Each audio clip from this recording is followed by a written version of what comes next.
না ফেরার দেশে চলে গেছেন বাংলা চলচ্চিত্রের শক্তিমান খল অভিনেতা মিজু আহমেদ। ২৭ মার্চ সোমবার সন্ধ্যায় হৃদযন্ত্রের ক্রিয়া বন্ধ হয়ে তিনি মারা যান। মৃত্যুকালে তার বয়স হয়েছিল ৬২ বছর। সোমবার রাত ৮টা ২০ দিকে হঠাৎ তিনি হার্ট অ্যাটাকে আক্রান্ত হন। মিজু আহমেদের আকস্মিক মৃত্যুতে চলচ্চিত্র অঙ্গন সহ প্রায় সবখানেই নেমে এসেছে গভীর শোকের ছায়া। ফেসবুকের দেয়াল জুড়ে তারকাসহ হাজারো ভক্তের শোকের স্ট্যাটাস আর স্মৃতিচারণ। জানা গেছে, ট্রেনেই মিজু আহমেদ হার্ট অ্যাটাকে আক্রান্ত হন। এই সময় ট্রেনে কর্তব্যরত চিকিৎসক তার পালস পরীক্ষা করে তার হার্টবিট পাননি। ট্রেন যুগে দিনাজপুরের স্বপ্নপুরীতে যাওয়ার উদ্দেশ্যে রওনা দিলে রাত ৮টা ২০ দিকে ঢাকা বিমানবন্দর স্টেশনের নিকট ট্রেনেই হৃদরোগে আক্রান্ত হন তিনি।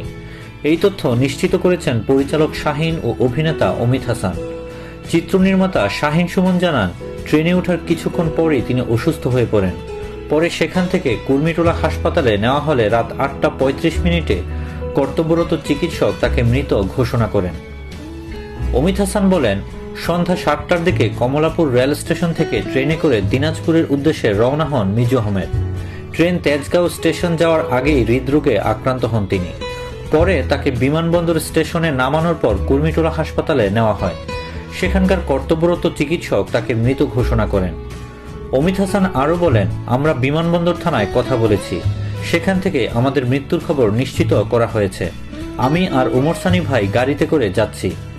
অভিনেতা মিশা সওদাগরের কাছে এই ব্যাপারে জানতে চাইলে তিনি জানান, আমিও শুনেছি মিজু ভাই আর নেই, আমি কুর্মিটোলা হাসপাতালে যাচ্ছি। স্ত্রী পারভিন আহমেদ, 2 মেয়ে কেয়া ও মৌ এবং ছেলে হারশাদকে নিয়েছিল তার পরিবার। চলচ্চিত্র পরিচালক ইলিয়াস ভূঁইয়া জানান, গত মাসে শুরু হওয়া মানুষ কেন অমানুষ ছবির শুটিংয়ে অংশ নিতে ঢাকার কমলাপুর থেকে স্বপ্নপুরী যাচ্ছিলেন মিজু আহমেদ ইলিয়াস ভূঁইয়া নিজেই ওই ছবিটি পরিচালনা করছেন। ট্রেনে পরিচালক কাজী হায়াত ও অভিনেত্রী রেহানা জলিও ছিলেন। তাদের উদ্ধৃতি দিয়ে ভূঁইয়া জানান, আগে থেকে মোটেও অসুস্থ ছিলেন না তিনি, হাসি খুশি মেজাজেই উঠেছিলেন ট্রেনে।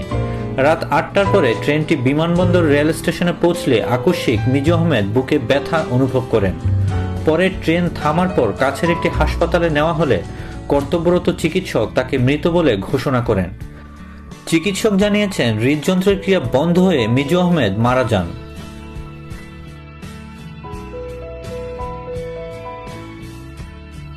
দেশ বিদেশের নিত্য নতুন খবরাখবর জানতে সাবস্ক্রাইব করে আমাদের সঙ্গেই থাকুন।